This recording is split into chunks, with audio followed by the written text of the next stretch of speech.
Before Disney released The Lion King in 1994, the plot was pretty different, and they did not make just one, they made a few. Then they decided to scrap all of them for obvious reasons. It was too dark and it wasn't very child-friendly. Some weeks ago I showed you the oldest deleted plot of this movie. I recommend you to watch the video if you didn't. But today I will show you the second deleted plot from The Lion King.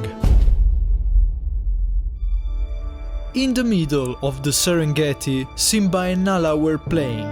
Rina and Radha, two spinster rattlers, were watching them. Eventually, the two cubs involved Dabi, a young aardvark, to play with them, until her mother panics and carries her away from Simba. In the meanwhile, Nala had disappeared, so Simba, in order to find her, had to approach a baby baboon who told him that Nala was up a tree. He climbs up the tree and approaches Squashy, an elder baboon. He tells him that he doesn't know Nala, and in that moment, Simba was forced to leave the tree because the mother baboon was scared of him. Just then Nala comes up. Then they all safely returned to the pride. One night, while the pride was asleep, Simba asks his father why he stays up all night. Mufasa tells him that he does that to report all he sees to the great lion.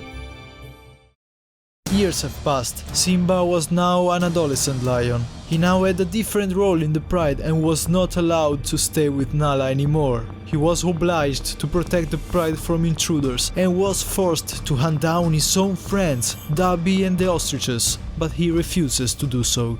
Little time later, Mufasa had been warned about an intruder who had attacked Sarabi. This intruder was Scar. He was twice the size of Mufasa. Both entered a brief battle and Scar was defeated and kicked out from the pride. But Scar himself still didn't give up. Scar returned with a pack of hyenas. Mufasa charged at them, but Scar and the hyenas overwhelmed him and was killed as the pride looked on helplessly. Simba was told to run. The hyenas chased after Simba, who, with no escape, climbed up a dead tree branch, which broke and fell. Simba was unconscious. He was awakened by a tick bird, who told him that he is in an enemy territory. Simba tried to find a way home, but got lost in a sandstorm.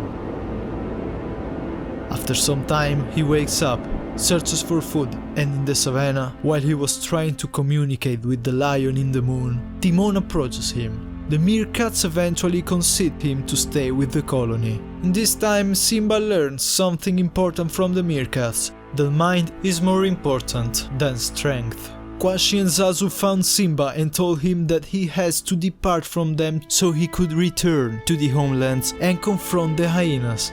Simba and her rhino reach the pride and organize a strategic plan. But in the meanwhile, Nala tried to put Scar against the hyenas, but they find out, so she had to escape from the pride. In the borderland, she finds Simba, who asks her Scar's weaknesses. She says, the fear of lightning. Simba and his allies develop a trap for Scar to fall into. It was a tunnel that baboons would have filled with rocks and dirt. At the first storm, Nala gets Scar to follow her into the trap with the excuse to protect himself from lightnings. He falls into it. Scar was being buried in dirt. However, a lightning strikes nearby and Scar sprang from the trap. That's when Simba and Scar engage in a fight. But Scar was too big and Simba was unable to defeat him. Hopeless, Simba stops at a dead tree where a dead branch falls on Scar, crushing him. After the fight, Simba banishes the hyenas to the desert and becomes the rightful king.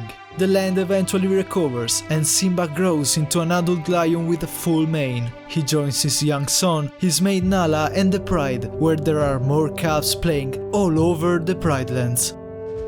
As you see, this plot differs a lot from the first one, and even more from the final version. There are also a few characters that were removed from the final plot, like the vultures, the two spinster raiders Rina and Radha, Dabi the aardvark, and many more, but the most important, the lion in the moon, who this time was also called the Great Lion or Great Spirit. Unlike the first plot, the concept characters are more similar to the final movie, except for Scar, who was considered twice the size of Mufasa. There also was no correlation within Mufasa and Scar. This time they're not brothers. Scar was just a lion whose origins are unknown.